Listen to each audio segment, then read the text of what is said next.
that you've had doubts about whether or not to pursue this dream? I happen to share the same dream with you, Sarah. I know. I'm not a mentalist. I'm not a hypnotist. But I know I can sense it in you. You have it about you. I know the certain profession that you plan to go into, and I must tell you, it's a tough one. You know it's a tough one, right? Yeah? I mean, you're acting very flippant right now. I apologize for any sarcasm that is directed at you, and so form of perceived dickishness in advance. Sarah, I'd like to ask you to be a 6-year-old version of yourself in this moment. Can you do that for me? Alright, so Sarah is now 6-year-old Sarah. I'm 16-year-old George, how old I actually am. Yeah, I'm 16. Can't you tell? No, I'm 25 actually. Ring pop is how I maintain my girlish shape. But Sarah and I are going to have an open conversation because I think that it's very important for folks at this critical 6-year-old age in their life to have a stern talking to about how really incredibly difficult it is to go into this line of work and how seriously you have to take it. Because you're laughing, you're sitting there, you're messing with your hair and stuff, and you're like you got some like cool feather things going on. They're nice. But you know, I feel like you're putting fashion before your career right now. You're putting, you know, trying to be cool and impress your classmates by like messing with your teacher before your career right now, and that's not going to fly.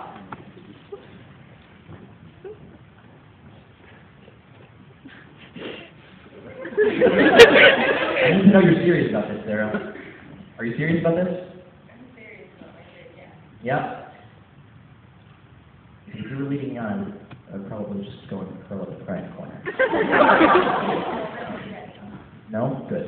I need to know you want this. I need to know you want this and you're willing to work. Literally, until your 6-year-old heart explodes in your chest. Sarah, you can't rest. You get this? You can't rest until you're so tired you want to melt right into the ground. You get this? You get this? Sarah, if you want to grow up to be a robot, you cannot fuck around! Sarah found a lucky penny and she thinks she's on her way to being a metal woman. This ain't no wishing well, baby. This is your grandma's loose change jar and it's going to take you a lifetime to fill it. You gotta think like a robot. You gotta talk like a robot. No comprende. Robot. Robot. You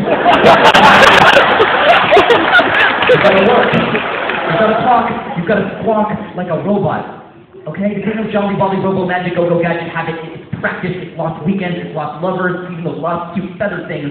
Sarah, if you want this, look me in the eye and tell me why. Because they need a voice. God damn, that was inspiring. So look, let me paint this magical picture for you. I am talking. Never eating leftover split pea soup again. You've got all your favorite meals loaded onto data cards, and every time you want one, it's just like the first time. You can move chess pieces with your mind.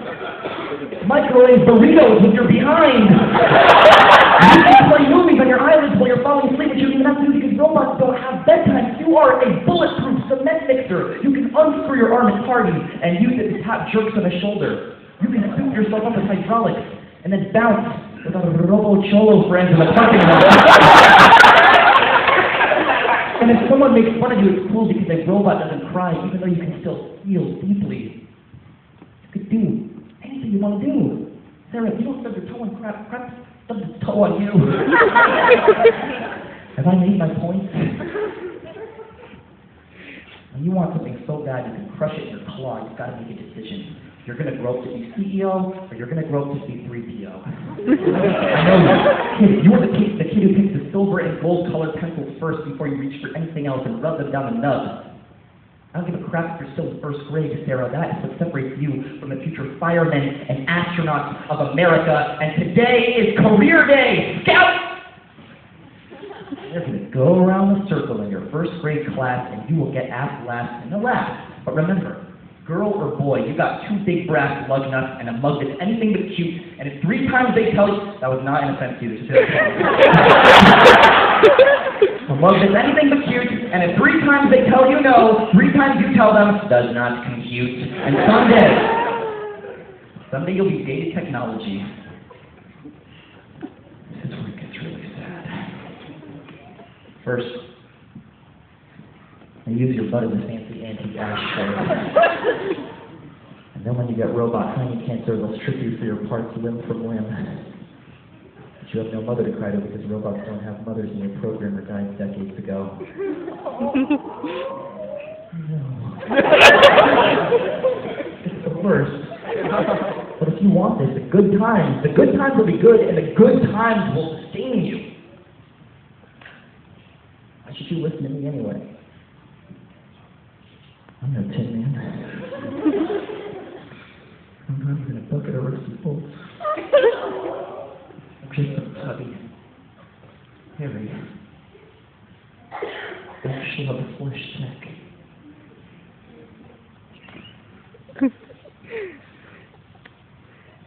All I can say is,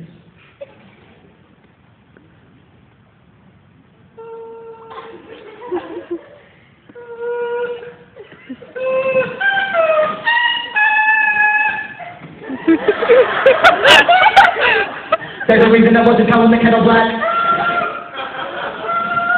Cause I'm calling the kettle cousin. Son of mom to the oven. Tell a little bit of Victor Robin for with my non-stick metal crack. I can take a time to travel, but I'll flip it to a final file while debating the way to convert it, debating it with a small money and 100 vibes and modified the comment like a son. That's another almost trying to run out again, I got my mind, I'm not around to be by the 11 time to pull pictures from a static.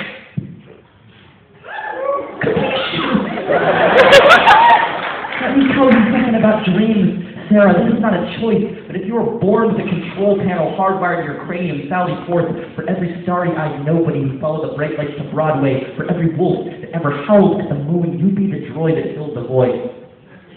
You see the glint in your eye with a gearbox? I see the sparkle in your chest plate. That wasn't in a program.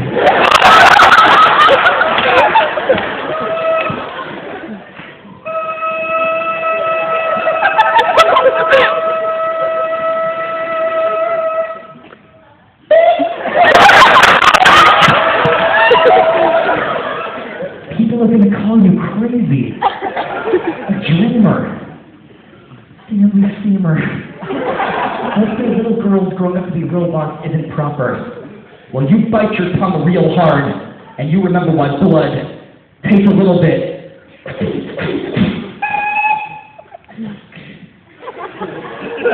like copper. Thank you.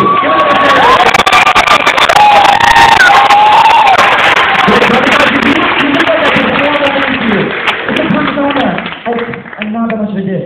Are you okay, Berea? You look like completely shell-shocked. Was this not a magical experience for you as it was for me?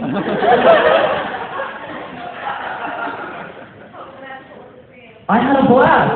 I mean, like being a dick is like the character of the person in the poem who's like talking to the 6-year-old, and now I feel like you hate. Feel free to correct me right now.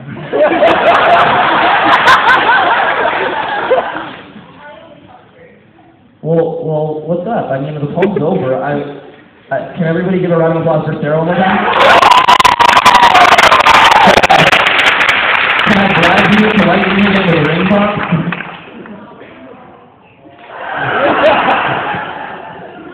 How I will.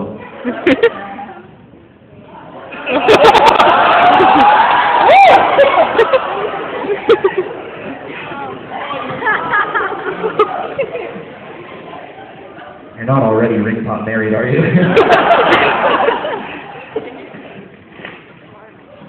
I'm like fumbling on purpose. Sarah, can I be your best friend?